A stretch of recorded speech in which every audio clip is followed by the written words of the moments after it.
Dear viewers, what would you do if someone asked you to risk everything you've worked for to help them? Today's story is about a young female police officer from Texas whose world turned upside down when she received an impossible request from behind prison walls. This isn't just another story about breaking rules or crossing lines. This is a story about a choice that would challenge everything she believed in and change two lives in ways neither of them could have ever imagined. Before we dive into this incredible journey, I want you to know that what you're about to hear will challenge how you think about justice, truth, and the power of one person's determination to do what's right. If stories like this move you, hit that like button, subscribe to the channel, and let me know in the comments where you're watching from. Trust me, you won't want to miss the twists in this one. Stay with us until the very end, because this story has surprises you won't see coming. Let's start with Rachel Cooper, a 26-year-old officer who had always followed every rule, protocol, and procedure to the letter. She wasn't one of those officers who bent the rules or looked the other way. Rachel was different. Her colleagues respected her because she treated everyone with dignity, whether they were fellow officers, civilians, or even suspects. She had a quiet strength that made people listen when she spoke. Rachel had always dreamed of working in law enforcement. Growing up in a small town in Texas, she watched her father serve as a sheriff's deputy for over 20 years. He taught her that being a police officer meant more than just wearing a badge. It meant standing up for those who couldn't stand up for themselves. It meant being the barrier between chaos and order. Most importantly, it meant never compromising your integrity, no matter the cost. After graduating from the police academy with top honors, Rachel started her career at a busy precinct in Dallas. She handled everything from traffic stops and domestic disputes to theft cases. Her supervisors noticed her immediately. Rachel was thorough, professional, and had this natural ability to de-escalate tense situations. Other officers began requesting to work shifts with her because they knew she had their backs. But Rachel's commitment to doing things the right way sometimes put her at odds with others. When she witnessed questionable behavior from fellow officers, she reported it. When she saw corners being cut on paperwork, she spoke up. And when supervisors pressured her to handle cases differently, she stood firm. This earned her respect from some, but also made her enemies. The breaking point came when her direct supervisor, Captain James Walker, began making unprofessional behavior toward her. Walker was a man in his 50s who had been with the department for over 25 years. He had connections, influence, and a reputation for getting his way. When Rachel politely but firmly rejected his advances, Walker didn't take it well. He began making her work life difficult, assigning her to the worst shifts, the most dangerous calls, and constantly questioning her reports. One evening, Walker called Rachel into his office. What started as a professional conversation quickly turned personal. He made it clear that her career advancement depended on being more cooperative with him. When Rachel refused and made it clear she would report his behavior, Walker smiled coldly and told her she was making a big mistake. 2 weeks later, Rachel received transfer orders. She was being reassigned to a maximum security correctional facility 3 hours outside of Dallas. The official reason was staffing needs, but Rachel knew the truth. Walker had used his influence to punish her for standing up to him. Instead of fighting the transfer and potentially damaging her career further, Rachel accepted it with dignity. She packed her things and prepared for a completely different type of law enforcement. The correctional facility was nothing like the police station. The moment she walked through those heavy steel doors, Rachel felt the weight of the place. The air was thick with tension, the sounds were harsh, and the atmosphere was filled with an underlying current of danger that never went away. This wasn't about protecting and serving the community anymore. This was about maintaining order in a place where hope often went to die. Rachel's job was to supervise inmates during their daily activities, escort them to different areas of the facility, and ensure security protocols were followed. She quickly learned that being a corrections officer required a different set of skills than being a street cop. Here, you had to read people differently, understand unspoken rules, and maintain authority without escalating situations unnecessarily. Most of the inmates fell into predictable categories. There were the angry ones who challenged authority at every turn, the broken ones who had given up on life, the manipulators who tried to work the system, and the quiet ones who just wanted to do their time and get out. Rachel treated them all with the same professional respect she had shown everyone throughout her career. But after her first month at the facility, one inmate caught her attention in a way she didn't expect. His name was David Miller, and he was different from the others. David was serving a 15-year sentence for corporate fraud and embezzlement. Unlike most inmates, he carried himself with quiet dignity. He was polite to staff, helpful to other inmates, and never caused trouble. There was something about him that didn't fit the typical profile of someone who belonged in maximum security. David was in his early 30s, well-educated, and had worked as a quality control manager at a food processing company before his conviction. He spent most of his time in the prison library, reading everything he could get his hands on. Other inmates respected him because he helped them write letters to their families and assisted with legal paperwork. The guards generally liked him because he never gave them problems. Rachel first noticed David during meal supervision. While other inmates talked loudly, argued, or ate in silence, David would sit quietly reading a book or writing in a notebook. He was always respectful when she gave instructions, never tried to engage in inappropriate conversation, and maintained appropriate boundaries. But there was something in his eyes, a sadness that seemed deeper than just being incarcerated. Over several weeks, Rachel began to notice small things about David. He would sometimes stare out the windows during yard time with a look of profound regret. When he thought no one was watching, his composed facade would slip and she could see the pain he was carrying. During mail call, he never received letters, never had visitors, and seemed completely isolated from the outside world. One evening, during her rounds, Rachel found David sitting alone in the common area, staring at a photograph. When he saw her approaching, he quickly put it away, but not before she glimpsed what looked like a family photo. That's when she realized that beneath his calm exterior, David was carrying a burden that went far beyond his criminal conviction. The next day, during a routine cell inspection, Rachel discovered something that would change everything. Hidden in David's personal belongings, she found a carefully organized folder containing documents, letters, and what appeared to be evidence related to his case. When she confronted him about it, David's response caught her completely off guard. He didn't deny having the materials. Instead, he looked directly at her and said something that would haunt her for weeks to come. He told her he was innocent, that he had been framed by his former employer, and that he had one last wish before he lost hope completely. He needed someone on the outside to help him prove his innocence. But more importantly, he needed someone to fulfill a promise he had made to his dying daughter. Rachel Cooper stood there, holding the folder, knowing that what happened next would define not just David's future, but hers as well. David's words hit Rachel like a physical blow.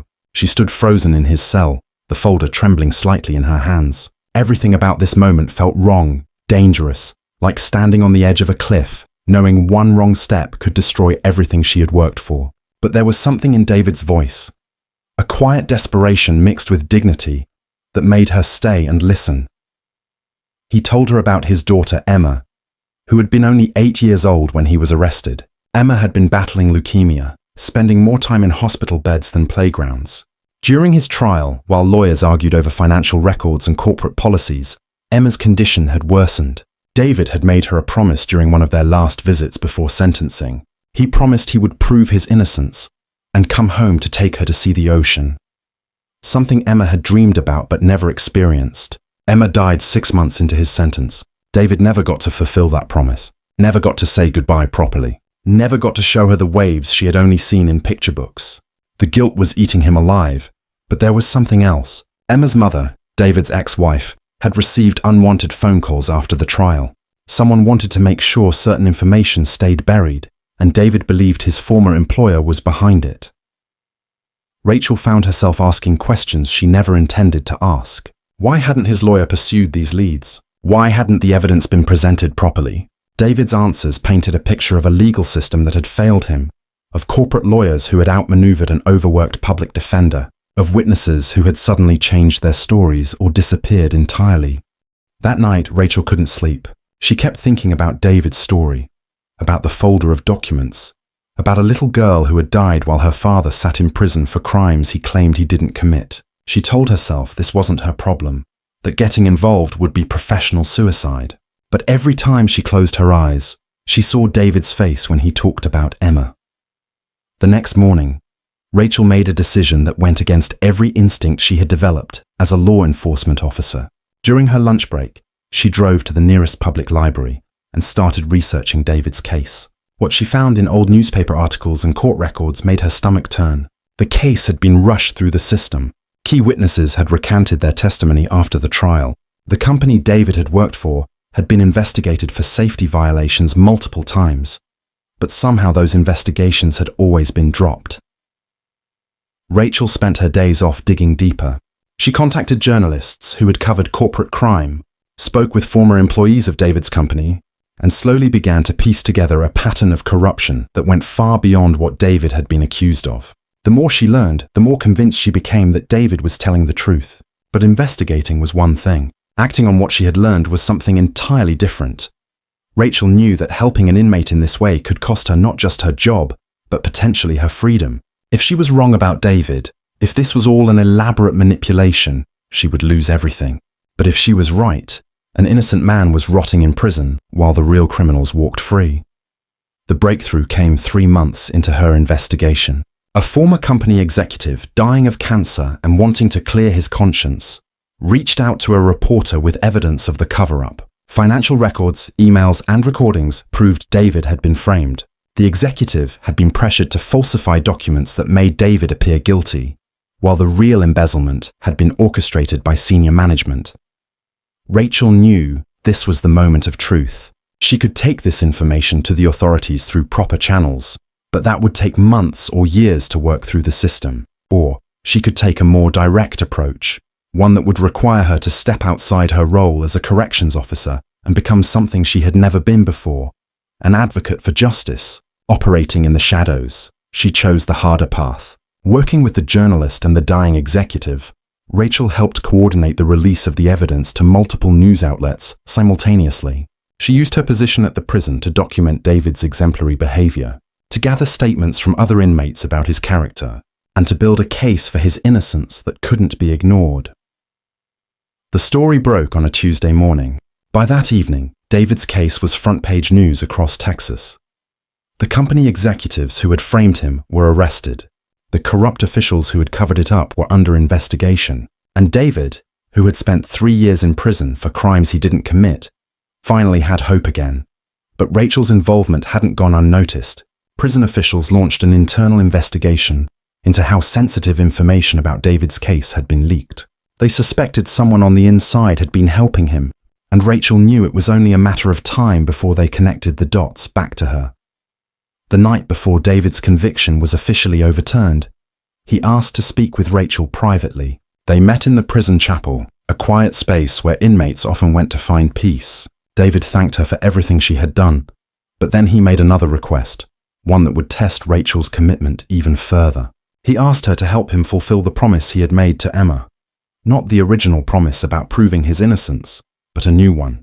He wanted to establish a foundation in Emma's name to help other children battling cancer, particularly those whose parents were facing legal troubles. He needed someone he trusted to help him navigate the outside world, to be his partner in building something meaningful from the ashes of his destroyed life.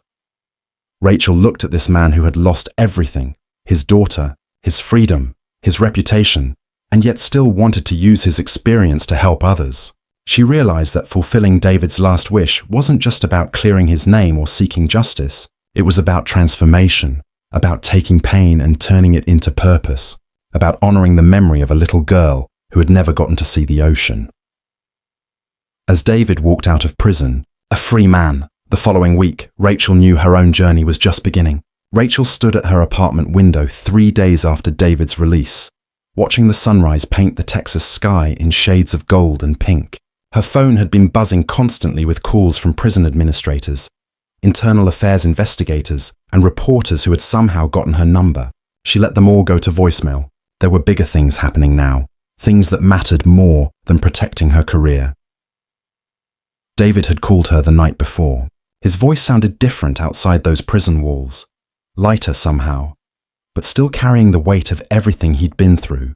He'd found a small apartment in Houston and was slowly adjusting to freedom, but he wasn't calling to talk about himself. He wanted to move forward with the foundation they had discussed, and he needed her help to make it happen.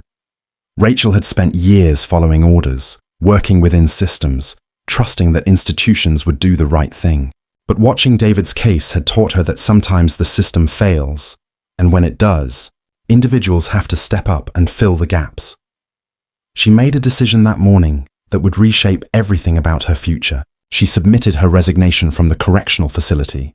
Her supervisor, Warden James Daniels, called her into his office that afternoon. He was a decent man who had always treated Rachel fairly, and she could see the disappointment in his eyes as he read her resignation letter.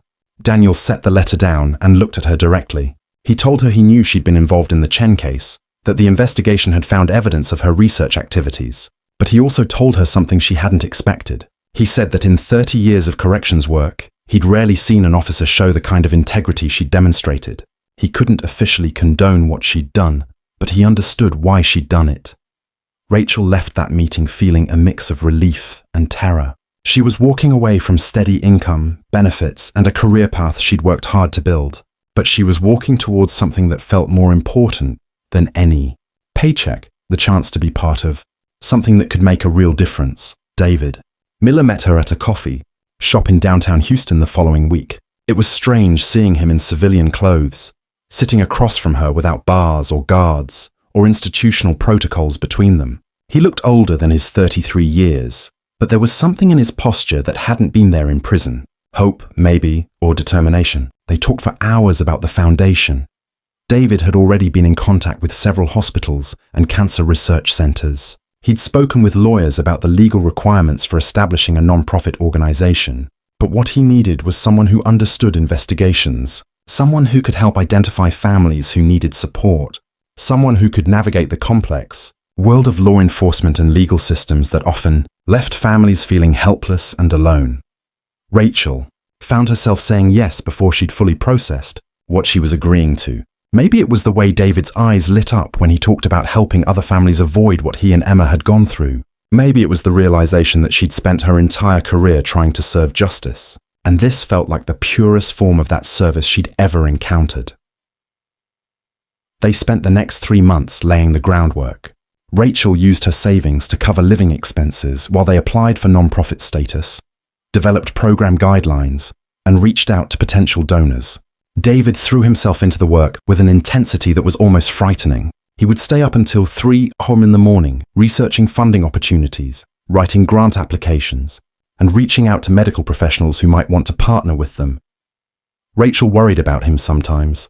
She could see that he was channeling all his grief about Emma into this project, and she wondered if he was dealing with his emotions in a healthy way. But she also recognized that purpose was powerful medicine, and David seemed to draw strength from the idea that his daughter's memory would live on through their work. The Emma Miller Foundation officially launched 6 months after David's release from prison. Their first case came through a referral from a social worker at Children's Hospital. A single mother named Maria Davis was facing bankruptcy while trying to pay for her son's cancer treatments. Her ex-husband had been arrested on drug charges, leaving her to handle everything alone. She was overwhelmed by medical bills, legal paperwork, and the constant fear of losing her child. Rachel drove to Maria's apartment on a Saturday morning, bringing groceries and a folder full of resources the foundation had compiled. She sat at Maria's kitchen table, helping her organize medical bills and insurance paperwork, while 8-year-old Carlos played video games on an old tablet. The boy was thin and pale from chemotherapy, but his smile reminded Rachel powerfully of the photographs she'd seen of Emma. That evening, Rachel called David to update him on the visit. She could hear the emotion in his voice as she described Carlos, how he'd asked if she wanted to see his drawings, how he'd told her about wanting to be a doctor when he grew up so he could help other sick kids. David was quiet for a long moment after she finished talking. Then he said something that made Rachel understand the true depth of what they were doing together. He told her that for the first time since Emma died, he felt like he was keeping his promise to her. Not the original promise about proving his innocence, but a deeper one about making sure other children didn't have to face what she had faced alone. Over the following year, the foundation grew beyond what either of them had imagined possible. They helped dozens of families navigate the complex intersection of medical crises and legal troubles. They provided financial assistance for treatments, connected families with pro bono legal services, and created support groups where parents could share their experiences without judgment. Rachel discovered she had a gift for this work. Her law enforcement background helped her cut through bureaucracy and advocate effectively for families dealing with overwhelmed social services systems. Her natural empathy made her someone parents trusted with their deepest fears and most desperate needs. She found herself working longer hours than she ever had as a police officer, but feeling more fulfilled than she'd ever thought possible. David had transformed as well. The broken man she'd met in prison had become a passionate advocate who could speak to corporate executives and medical professionals with equal skill. He testified before state legislative committees about the need for better support systems for families facing medical crisis. He spoke at conferences about criminal justice reform and the importance of second chances. But it was the quiet moments that meant the most to both of them. The phone call from a mother whose son had completed treatment successfully. The graduation photo from a teenager who'd beaten cancer while her father served time for a mistake he'd made years earlier. The thank you letter from a family who said the foundation had helped them hold on to hope when everything else seemed lost. One evening, almost exactly 2 years after David's release, Rachel was working late at the foundation's small office when her phone rang. It was David, and his voice carried an excitement she hadn't heard before. He'd just gotten off a call with a major pharmaceutical company that wanted to partner with the foundation on a new program providing free medications for children whose families couldn't afford them. As Rachel listened to David describe the partnership opportunity, she realized something profound had happened. They had taken the worst experiences of their lives, David's wrongful imprisonment and her professional exile, and transformed them into something that was changing other people's lives for the better. David's last wish had evolved into something neither of them had imagined when they first started working together. The little girl who had never gotten to see the ocean was now helping other children navigate storms of their own. And the police officer who had risked everything to help a prisoner was discovering that sometimes the most important laws are the ones written in the human heart. But their story was far from over. Rachel sensed that David was building towards something even bigger, something that would test both of their commitments in ways they hadn't yet imagined, that something bigger came sooner than either of them expected. 3 months later, Rachel received a call that would test everything they had built together. It was from a detective in Dallas, someone she had worked with years earlier during her time as a police officer. Detective Ryan Rodriguez's voice was tense as he explained the situation.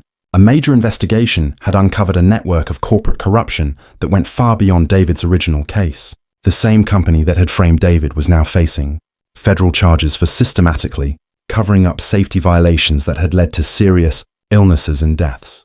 The investigation revealed a pattern of targeting whistleblowers, destroying evidence, and using their legal connections to silence anyone who threatened their operations. But there was a problem. Several key witnesses had disappeared or refused to testify. Terrified of the company's reach and influence, the prosecutors needed someone who understood the company's methods, someone who had already proven they were willing to stand up to powerful interests. They needed David to testify, not just about his own case, but about everything he had observed during his time working there. Rachel Cooper could hear the fear in David's voice when she called to tell him about the request. He had spent 3 years in prison because of these people. He had lost his daughter while fighting for his innocence. Now they were asking him to put himself back in the crosshairs of the same forces that had destroyed his life once before. The decision wasn't just about David's safety. If he testified, it would mean stepping away from the foundation during its most critical growth period. It would mean reliving the trauma of his conviction, facing hostile lawyers who would try to discredit him, and risking everything they had built together. But it also meant the chance to prevent other families from going through what he and Emma had endured. Rachel found herself in a familiar position, caught between the safe choice and the right choice. She could encourage David to focus on the foundation, to protect the good work they were doing, and avoid the risks of getting involved in another legal battle. Or she could support him in taking on a fight that was bigger than both of them, one that could expose a system of corruption that had destroyed countless lives. They met at the small park where David often went to think, the same park where he had scattered Emma's ashes after his release from prison. As they sat on a bench, watching children play on swings and slides, Rachel could see David wrestling with the decision. His hands were shaking slightly, and she recognized the signs of someone reliving traumatic memories. David told her about the nightmares that had started again since the detective's call. He described lying awake at night, remembering the feeling of being completely powerless, as his life was systematically destroyed by people who saw him as nothing more than an obstacle to their profits. He talked about the guilt he still carried over Emma's death, wondering if things might have been different if he had been more careful, more strategic in how he had tried to expose the company's wrongdoing. But then David's voice changed, becoming stronger and more determined. He told Rachel about a conversation he'd had with Maria Santos, the mother of one of the foundation's beneficiaries, the week before. Maria's son, Carlos, was now in remission, healthy and happy, and looking forward to starting middle school. Maria had thanked David for everything the foundation had done for her family, but she had also said something that stuck with him. She told him that the foundation's work was important, but the real gift he had given her was hope. Hope that good people still existed, that someone would fight for families like hers when they couldn't fight for themselves. David looked at Rachel and said something that made her understand the true measure of the man she had chosen to partner with. He told her that Emma would have wanted him to fight, not just for other sick children, but for all the families who were facing powerful enemies they couldn't defeat alone. He said that testifying wasn't just about seeking justice for what had happened to him. It was about preventing future Emma Chens from losing their parents to corporate greed and systematic corruption. Rachel felt a familiar sensation, the same feeling she had experienced in David's prison cell too. Years earlier, when she first decided to help him, it was the recognition that some moments define who you are, and backing down isn't really an option when you understand what's at stake. She told David she would support whatever decision he made, but she also shared her own perspective. During her years in law enforcement, she had seen too many cases where the powerful escaped consequences, while ordinary people paid the price for their crimes. She had watched families destroyed by systems that were supposed to protect them. David's testimony could be the key to breaking a cycle of corruption that had been operating for years. More importantly, Rachel reminded David of something he seemed to have forgotten in his fear. He wasn't the same man who had been railroaded 3 years earlier. He wasn't alone anymore. He had allies, resources, and a platform that could amplify his voice in ways that hadn't been possible during his original trial. The foundation had given him credibility and connections that would make it much harder for his enemies to silence him. David agreed to testify. The months leading up to the trial were intense and exhausting. Rachel found herself serving as David's protector, advocate, and emotional support system all at once. She coordinated with federal prosecutors, helped prepare David for cross-examination, and worked with security experts to ensure his safety. She also kept the foundation running, delegating responsibilities to staff members and volunteers while maintaining the programs that families like Maria's depended on. The trial itself was a media sensation. Day after day, David sat in the witness stand, describing a culture of corruption that had prioritized profits over human lives. He testified about safety reports that were buried, about employees who were fired for raising concerns, about a systematic effort to cover up, evidence of dangerous practices that had sickened and killed consumers across multiple states. Rachel watched from the gallery as David faced down the same lawyers who had destroyed his life years earlier. But this time was different. David was prepared, supported, and armed with documentation that couldn't be discredited or explained away. When the defense attorneys tried to paint him as a disgruntled former employee seeking revenge, David calmly pointed to the foundation's work and asked why someone motivated by revenge would spend his freedom helping children and families rather than pursuing personal gain. The jury deliberated for less than 6 hours, returning guilty verdicts on all major charges, with prison sentences for the executives who had orchestrated the cover-up, financial penalties that would fund victim compensation, and corporate oversight for years to come. But for Rachel, the real victory came in the weeks following the trial. Phone calls from other whistleblowers who had been afraid to come forward, now emboldened by David's example. Letters from families who had lost loved ones to corporate negligence, thanking them for proving that justice was still possible. Invitations from other organizations who wanted to partner with the foundation to expand their work to new communities and new causes. Standing in the foundation's office 6 months after the trial, Rachel looked at the wall where they had hung photos of all the families they had helped. Dozens of smiling children, grateful parents, success stories that had emerged from some of the darkest moments in these families' lives.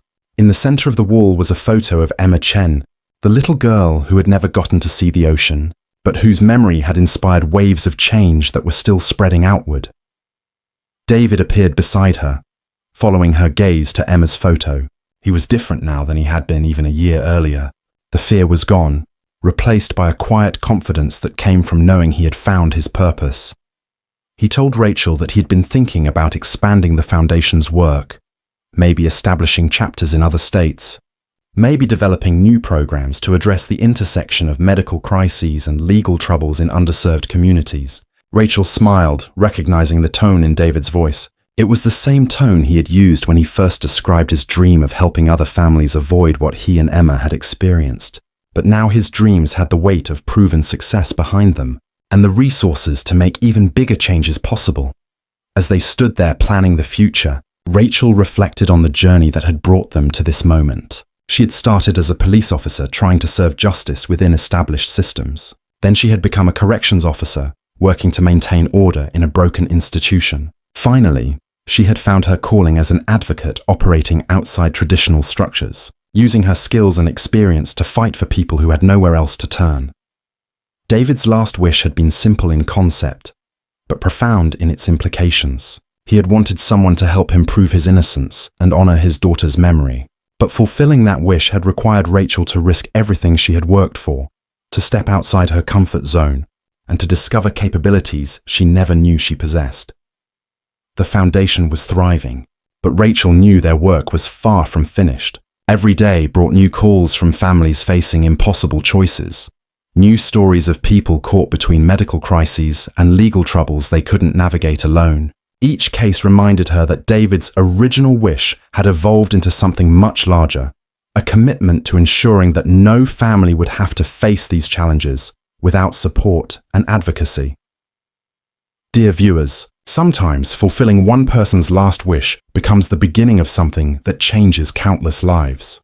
Rachel Cooper thought she was helping one innocent man clear his name and honor his daughter's memory. Instead, she discovered that true justice isn't just about following rules or working within systems. Sometimes it requires individuals to step outside their roles, take risks, and fight for what's right, even when the odds seem impossible.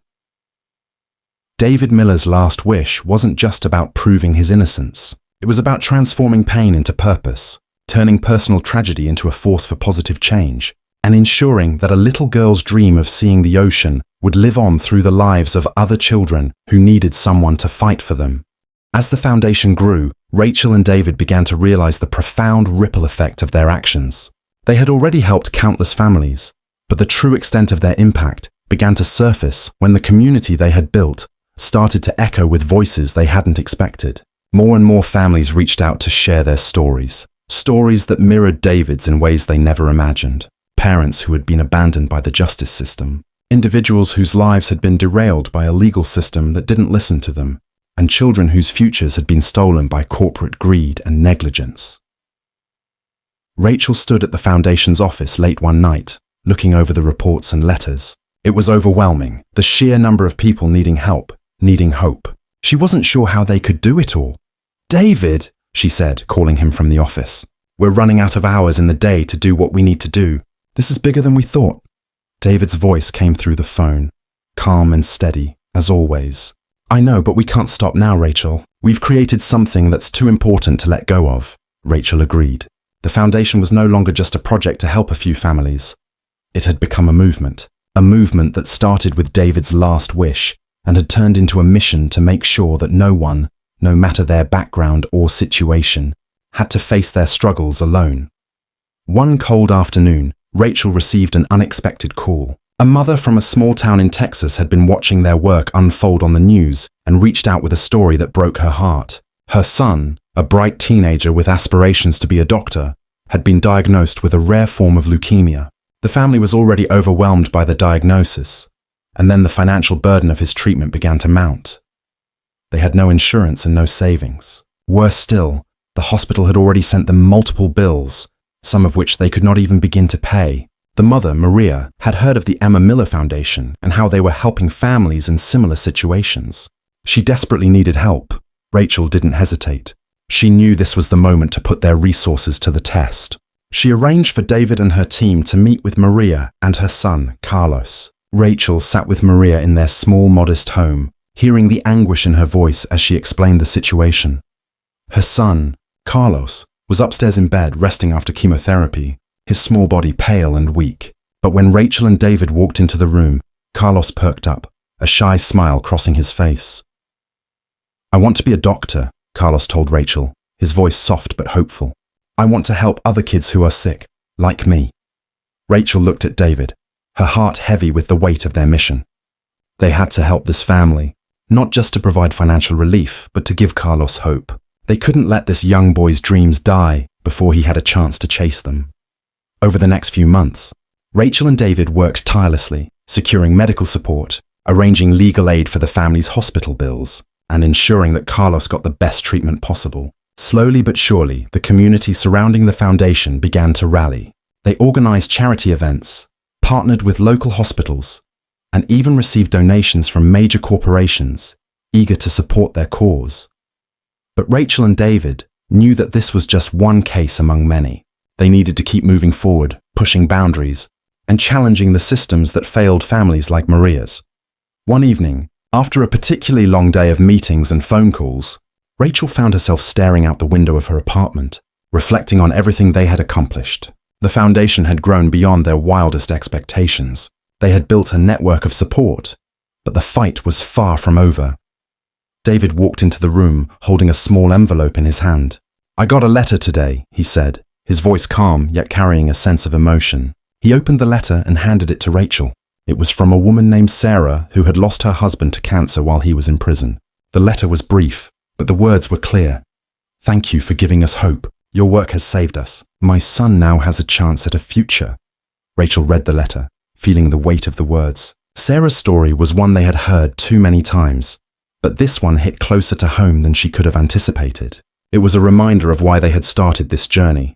They weren't just helping individuals. They were changing lives, transforming destinies, and rewriting the future for families that the system had long forgotten.